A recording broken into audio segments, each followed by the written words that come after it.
The DHS secretary posted today that Harvard has lost their student and exchange visitor program certification as a result of their failure to adhere to the law. Let this serve as a warning to all universities and academic institutions across the country. Warn about what? Let's bring in former White House ethics czar and Harvard law grad Norm Eisen and former acting DHS deputy secretary under Trump, Ken Cuccinelli. Cooch, you there? Good to see you. All right, we're figuring out Norm's comms, but I wanted to come to you first anyway, Ken. So you heard what I just said, okay. And why I get what's going on right now in the sensitivity. As a lawyer first, wear your lawyer hat. Tell me why this could be okay for the administration to do, and then what's your take on the policy? So every school signs up for the SEVIS program. I'll call it the SEVIS program, just to stick with the acronym. And they have lots of requirements of oversight. They have a school official who is the lead liaison there.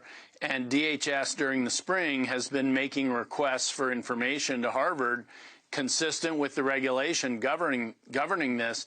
And Harvard is not responding in a way that the administration considers adequate on a repeated basis. So they finally yanked the privilege of getting international students coming into the university. I don't know whether they mean that to grandfather the ones who are there, or whether they're going to pull the F-1 visas even of students who are there. Both are possible, but it's not entirely clear to me yet which of those they're doing. And at Harvard, international students are about a quarter of the student body, which I know a lot of people will find rather surprising. It's not the only university like that, but It is a very high proportion. All right, Norm, let me bring you on the legal side. We're kind of treating you like a whistleblower. I keep blurring your face for the audience every 5 seconds. I don't know why, but hopefully the shot will stabilize. Ken's argument is Harvard did not comply with the reporting requirements that the government requires as part of this program. That's why this is happening, so legally it's legit. What do you say? Ken has got to be the only person in the country who believes that's the real reason for what's going on here, Chris. This is part of Donald Trump's revenge and retaliation tour. This is not going to hold up in a court of law, just like over 150 judges of both parties have rejected similar illegalities by Donald Trump. This violates the Administrative Procedures Act. It's arbitrary and capricious. Harvard has provided this information. Suddenly, the Trump administration is finding that they didn't. Why are they singling them out from all other American universities? Come on. This is about forcing Harvard to bend the knee. It's outrageous. It's unconstitutional. It's contrary to law, and it's cruel to these students and to the Harvard community. It's sickening. Ken, I'm coming back to you, but hold on 1 second. Norm, is a little bit of that outrage misplaced given what we just witnessed at the embassy?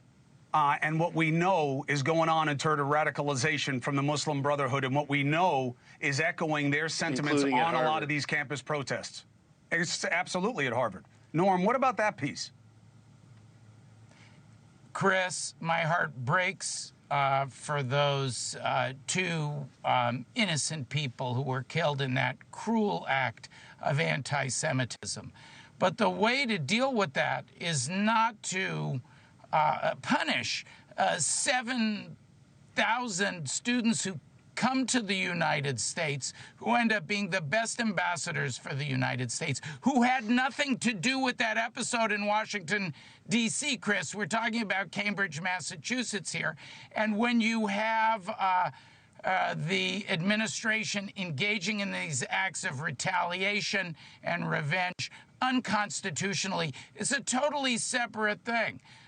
Donald Trump has his own problems with anti-Semitism, as do those in his administration. I categorically reject the comparison. Well, it's hard to find a president who's embraced Israel more than Donald Trump has in recent history. But I take your policy argument. Ken, the policy argument is you're punishing thought. That's what you're doing.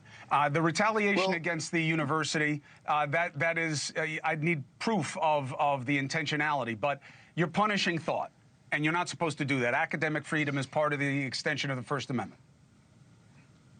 So the president campaigned on bringing these universities to heel, and in terms of this outrageous anti-Semitism, anti-Americanism, and look, the Trump administration wasn't playing games when they made these comments. They said this is part of the problem, that Harvard is only the beginning. Other universities can expect the same treatment under the Code of Federal Regulations that gives the federal government the authority to do exactly what they're doing with Harvard, and that is cut off student visas. Thank you for watching. Subscribe below and download our NewsNation app right now on your phone, and you will get fact-based, unbiased news for all Americans.